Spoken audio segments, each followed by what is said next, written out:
Welcome to Vivaan study. Hello guys, कैसे हैं आप सब। तो गाइस, कल मैंने आपको बताया था सोलर सिस्टम के बारे में और वो पार्ट 1 था। और आज का जो सेशन स्टार्ट हो रहा है सोलर सिस्टम यानी सौर मंडल से संबंधित सारे प्रश्नोत्तर के बारे में, तो ये पार्ट 2 अवेलेबल करा रहा हूँ। और मैंने पहले ही बताया है, लास्ट सेशन में भी आपको बताया था, ब्रीफ किया था कि ये जितनी भी क्वेश्चन हैं मोस्ट इंपॉर्टेंट हैं। और मोस्ट इंपॉर्टेंट क्यों हैं?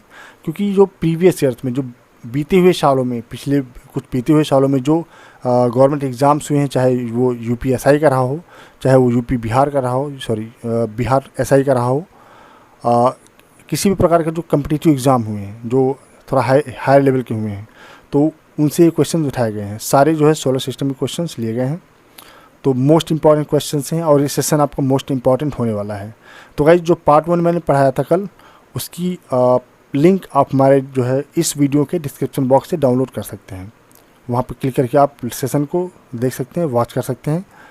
और इस वीडियो को पूरा शुरू से लेकर लास्ट तक ध्यान से देखिएगा। अगर ये सेशन अच्छा लगता है, कंटेंट हेल्पफुल लगता है, तो प्लीज़ चैनल को सब्सक्राइब कर लें। साथ ही साथ बेल नोटिफिकेशन प्रेस कर लें, बेल आइकन प्रेस कर लें, ताकि जैसे ही हमारे पास है सेशन पार्ट 3 अपलोड हो, उसकी लेटेस्ट नोटिफिकेशन और अपडेट सबसे पहले आप तक पहुँचे। और हाँ, अगर आपने हमारे चैनल को पहले से ही सब्सक्राइब कर लिया है तो प्लीज़ अपने दोस्तों को ज़रूर शेयर करें। और ये सोलर सिस्टम का जो सेशन चल रहा है पार्ट 2, इसकी PDF फाइल आप हमारे डिस्क्रिप्शन बॉक्स जाकर डाउनलोड कर सकते हैं, वहाँ पे लिंक प्रोवाइड की गई है। तो चलिए बढ़ते हैं आज के MCQs पर, सोलर सिस्टम के पार्ट 2 में। तो इस पार्ट 2 का पहला क्वेश्चन है, आप देख सकते हैं यहाँ पे स्क्रीन पर। निम्नलिखित में से किस एक को भोर का तारा के नाम से जाना जाता है? तो ये सारे ग्रह जो दिए हुए हैं और इसमें जो जितने भी ग्रह यहाँ प्रोवाइड कराए गए हैं, ऑप्शन ए बुध, बी शुक्र, सी मंगल, डी शनि। तो बताना है कि भोर का तारा किसे कहा जाता है? तो गाइस, भोर का तारा कहा जाता है, ऑप्शन ये हो जाएगा शुक्र। करेक्ट ऑप्शन हो जाएगा शुक्र। शुक्र को क्या बोलते हैं? भोर का तारा के नाम से जाना जाता है। ठीक है, नेक्स्ट क्वेश्चन पे आते हैं। नेक्स्ट क्वेश्चन आपका है, सुपरनोवा क्या है? ऑप्शन ए एक ग्रह का, एक ब्लैक होल, एक पुच्छल तारा, और डी एक मृत प्राय तारा। तो बताना है कि मतलब ये सुपरनोवा क्या है? तो गाइस, इसका करेक्ट आंसर हो जाएगा ऑप्शन डी, एक मृत प्राय तारा। एक ऐसा तारा जो क्या हो जाता है? निर्जीव हो जाता है, मृत हो जाता है, जिसकी कोई अहमियत नहीं रह पाती है ब्रह्मांड में, उसे कहते हैं सुपरनोवा। ठीक है, चलिए बढ़ते हैं नेक्स्ट क्वेश्चन पर। Question number 23। तो क्वेश्चन नंबर 23 है, उत्तरी ध्रुव की खोज किसने की थी? कौन से ऐसे वैज्ञानिक हैं, किस वैज्ञानिक ने उत्तरी ध्रुव की खोज की थी? तो उत्तरी ध्रुव की खोज की थी रॉबर्ट पियरी ने। करेक्ट आंसर हो जाएगा ऑप्शन ए, उत्तरी ध्रुव की खोज रॉबर्ट पियरी के द्वारा की गई थी। आज ये बढ़ते हैं नेक्स्ट क्वेश्चन पर। क्वेश्चन नंबर 24 पर, जहाँ आप स्क्रीन पर देख सकते हैं, साउथ पोल पहुँचने वाला प्रथम व्यक्ति कौन था? कौन सा ऐसा व्यक्ति था, ऐसा जो है जो प्रथम पोल पर पहुँचा? जो पृथ्वी का प्रथम पोल है वहाँ पहुँचने वाला पहला व्यक्ति कौन था? तो वो था, करेक्ट आंसर हो जाएगा ऑप्शन डी, एमंड सेन। तो एमंड सेन एक ऐसा व्यक्ति था जो पृथ्वी के साउथ पोल पर पहुंचने वाला पहला व्यक्ति बना। चलिए बढ़ते हैं नेक्स्ट क्वेश्चन पर। Question number 24। तारे की पूर्व से पश्चिम में किस कारण ज़्यादा दिखते हैं? तारे जो है पूर्व से ज़्यादा पश्चिम में किस कारण ज़्यादा दिखते हैं? बताना है कि कौन सा ऐसा कारण है कि जो है तारे, जो स्टार्स होते हैं, पूर्व से ज़्यादा पश्चिम में जो है किस कारण से ज़्यादा दिखते हैं? तो इसका करेक्ट आंसर हो जाएगा ऑप्शन डी, पृथ्वी पश्चिम से पूर्व को घूम रही है। पृथ्वी जो क्या करती है? पश्चिम से पूर्व को घूमती है, तो इसी कारण से जो है तारे पूर्व से पश्चिम में ज़्यादा दिखाई देते हैं। ठीक है, तो मोस्ट इंपॉर्टेंट चीज़ ये है कि मतलब पृथ्वी क्या है, पश्चिम से पूर्व को राउंड करती है, जिसके कारण क्या होता है कि जो है इसमें तारे ज़्यादा दिखाई देते हैं अदर की अपेक्षा। ठीक है, आइए बढ़ते हैं नेक्स्ट क्वेश्चन पर। क्वेश्चन नंबर 26 पे। क्वेश्चन नंबर 26 है, किस ग्रह को नीला ग्रह भी कहा जाता है? कौन सा ऐसा ग्रह गाइस जिसे नीला ग्रह कहा जाता है? तो दोस्तों, खगोलविदों के अनुसार जो है किस ग्रह को नीला ग्रह कहा जाता है? तो करेक्ट आंसर हो जाएगा ऑप्शन ए, पृथ्वी को नीला ग्रह कहा जाता है। आइए बढ़ते हैं नेक्स्ट क्वेश्चन पर। Question number 27। क्वेश्चन नंबर 27 है, 27 है, पृथ्वी स्थित है, पृथ्वी कहाँ पे स्थित है? तो करेक्ट आंसर हो जाएगा ए, शुक्र एवं मंगल के मध्य। तो पृथ्वी जो है, यहाँ पे ऑप्शन से आप देख लीजिए, ऑप्शन में जो क्वेश्चन जिस तरह से पूछता है उस तरह से आपको आंसर देना है। तो पृथ्वी स्थित कहाँ पर है? पृथ्वी जो है शुक्र एवं मंगल के मध्य, मंगल एवं बृहस्पति के मध्य, शुक्र एवं बृहस्पति के मध्य, बुध एवं शुक्र के मध्य। बहुत ही लॉजिकल यानी तार्किक क्वेश्चन है। और एग्जामिनर क्या होते हैं, जो कम्पिटिटिव एग्जाम्स होते हैं उसमें जो एग्जामिनर होते हैं वो इन क्वेश्चंस को बहुत ही टेक्निकली जो है ट्रिक के साथ पूछते हैं। तो क्या होता है, स्टूडेंट और कैंडिडेट कंफ्यूज हो जाते हैं, जिसकी वजह से आंसर गलत हो जाते हैं। तो यहाँ पे बहुत विशेष ध्यान से देखिएगा कि पृथ्वी स्थित है कहाँ पर, शुक्र एवं मंगल के मध्य। बढ़ते हैं नेक्स्ट क्वेश्चन पर। क्वेश्चन नंबर 28, किस दिन पृथ्वी सूर्य के सबसे निकट होती है? वो डेट बतानी है आपको, तारीख बतानी है कि कौन सा ऐसा दिन होता है जिस दिन पृथ्वी क्या होती है, सूर्य से सबसे निकट होती है। तो करेक्ट आंसर हो जाएगा ऑप्शन डी, 3 जनवरी। तो हर साल जो है 3 जनवरी को जो है पृथ्वी क्या होती है, सूर्य के सबसे निकट जाके मतलब घूर्णन करती हुई अपने कक्ष में घूमती हुई सूर्य के सबसे निकट पहुंच जाती है।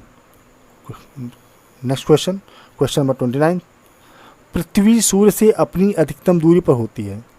बताना है, डिस्टेंस बताना है कि पृथ्वी सूर्य से अपनी अधिकतम दूरी पर होती है कि कौन सी वो डेट है। तो डिस्टेंस नहीं बताना है, जहाँ पे डेट बतानी है कि कौन सी ऐसी डेट है या किस तारीख में पृथ्वी सूर्य से सबसे दूर चली जाती है। तो वो तारीख कौन सी गाइज आपको बताना है कि किस डेट में। तो करेक्ट आंसर हो जाएगा ऑप्शन डी, 4 जुलाई को। ठीक है, अभी मैंने इसके पहले क्वेश्चन आपको बताया था, आप यहाँ दोबारा देख सकते हैं स्क्रीन पर, ताकि ये आपके रिवीजन के लिए आसानी हो जाए। तो ये क्वेश्चन ये था, किस दिन पृथ्वी सूर्य के सबसे निकट आती है। तो सबसे निकट किस दिन आती है, वो आती है 3 जनवरी को, जैसा मैंने अभी बताया था थोड़ी देर पहले। और पृथ्वी सूर्य से अपनी अधिकतम दूरी पर होती है, कब दूर पर जाती है, अभी मैंने आपको बताया। करेक्ट आंसर क्या हो जाएगा, 4 जुलाई। ठीक है, तो 4 जुलाई इसका करेक्ट आंसर हो जाएगा, इसको आप नोट करते चलें। और ये मोस्ट इंपॉर्टेंट है क्वेश्चंस। और बढ़ते हैं नेक्स्ट क्वेश्चन पर, क्वेश्चन नंबर 30। तो गाइस क्वेश्चन नंबर 30 है, सूर्य से पृथ्वी की दूरी कितनी है। कल गाइस मैंने एक क्वेश्चन पूछा था आप लोगों से सेशन 1 में, जो पार्ट 1 पढ़ाया था, कि पृथ्वी तक सूर्य का प्रकाश आने में कितना समय लगता है। और आप लोगों से बड़ी निराशा हमें मिली, आप लोगों में किसी ने भी आपने कमेंट करके उसका उत्तर नहीं दिया। तो प्लीज़ आप पार्ट 1 देखें और उसमें जो क्वेश्चन है उसका प्लीज़ आंसर ज़रूर दें कि जो है सूर्य का प्रकाश पृथ्वी तक आने में कितना समय लगाता है।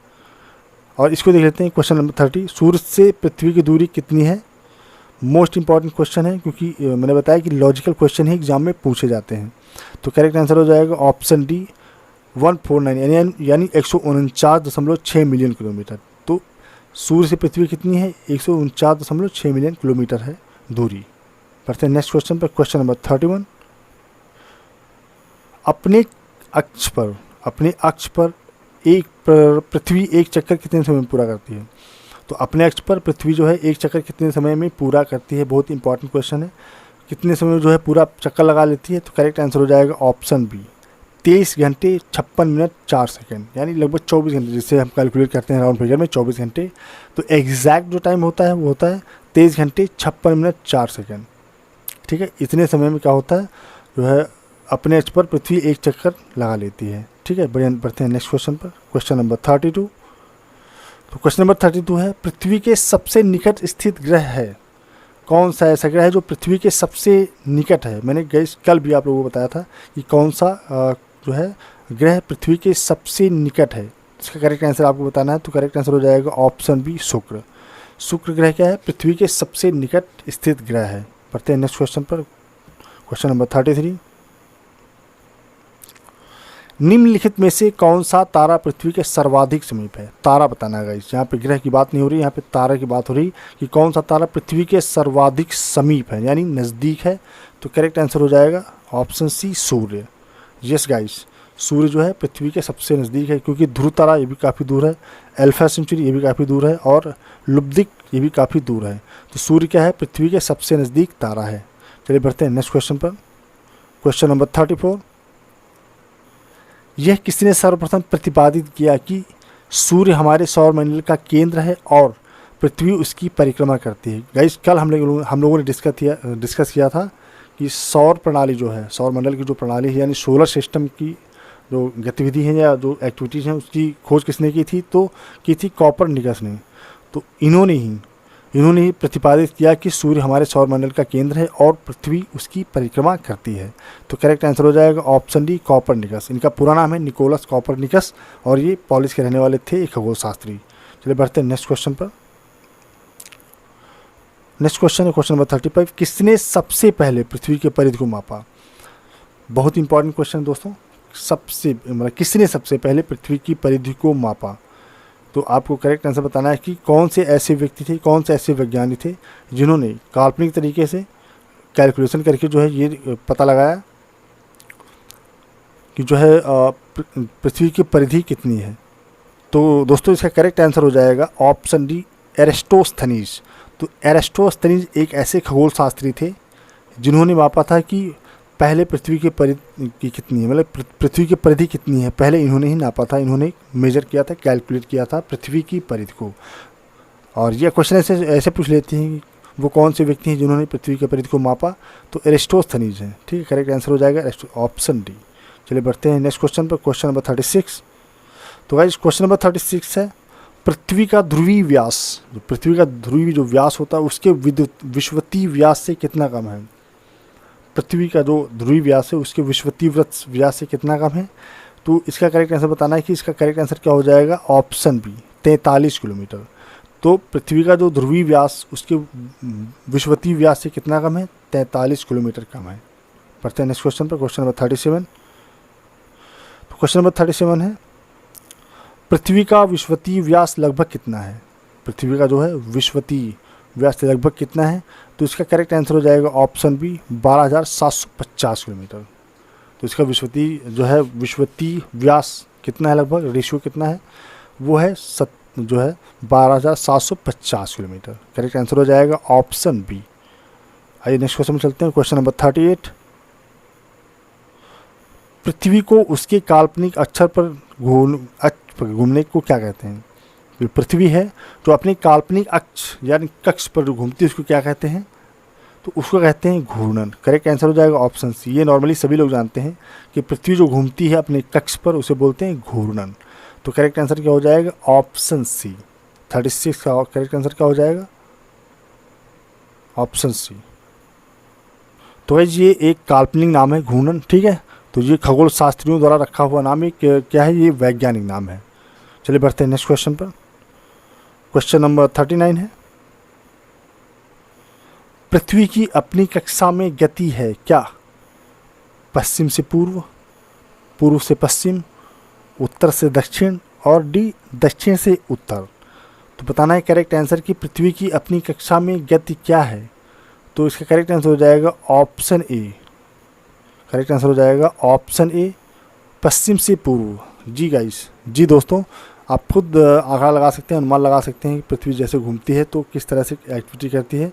तो उससे पता लग जाएगा कि पृथ्वी की अपनी कक्षा में गति कितनी है, कैसे है, किस तरह से, किस डायरेक्शन से है। तो पश्चिम से पूर्व तरफ इसकी जो है गति है। आइए बढ़ते हैं नेक्स्ट क्वेश्चन पर, क्वेश्चन नंबर 30 और आज की MCQs का लास्ट क्वेश्चन। पृथ्वी तथा सूर्य के मध्य सर्वाधिक दूरी किसके दौरान होती है? बताना है पृथ्वी तथा सूर्य के मध्य सर्वाधिक दूरी किसके दौरान होती है। तो इसका करेक्ट आंसर हो जाएगा ऑप्शन सी, अपसौर के दौरान। तो करेक्ट आंसर हो जाएगा अपसौर। तो पृथ्वी तथा सूर्य के मध्य सर्वाधिक दूरी किसके दौरान होती है? अपसौर के दौरान होती है, ठीक है। तो ये थी आज की MCQ जो पार्ट 2 था। और तो दोस्तों ये सारे क्वेश्चन मोस्ट इम्पॉर्टेंट हैं आपके एग्ज़ाम के लिहाज से। जो बच्चे तैयारी कर रहे हैं एग्ज़ाम के लिए वो उनको ज़रूर पढ़ना चाहिए। आप सही जगह पे अगर आप कॉम्पिटिशन की तैयारी कर रहे हैं तो प्लीज़, अगर वीडियो अगर आपको अच्छा लगा हो, अगर नए व्यूअर हैं तो चैनल को प्लीज़ सब्सक्राइब कर लें। और आप हमारे टेलीग्राम ग्रुप से जाकर वहाँ पे जो है PDF डाउनलोड कर सकते हैं। फेसबुक ग्रुप जरूर ज्वाइन करें। साथ ही साथ जो इंस्टाग्राम है, इंस्टाग्राम चैनल को भी हमारे सब्सक्राइब करें और वहाँ पे फॉलो करें, ठीक है। तो चलिए मिलते हैं कल की सेशन 3 में, पार्ट 3 में। तब तक के लिए थैंक यू सो मच। जय हिंद।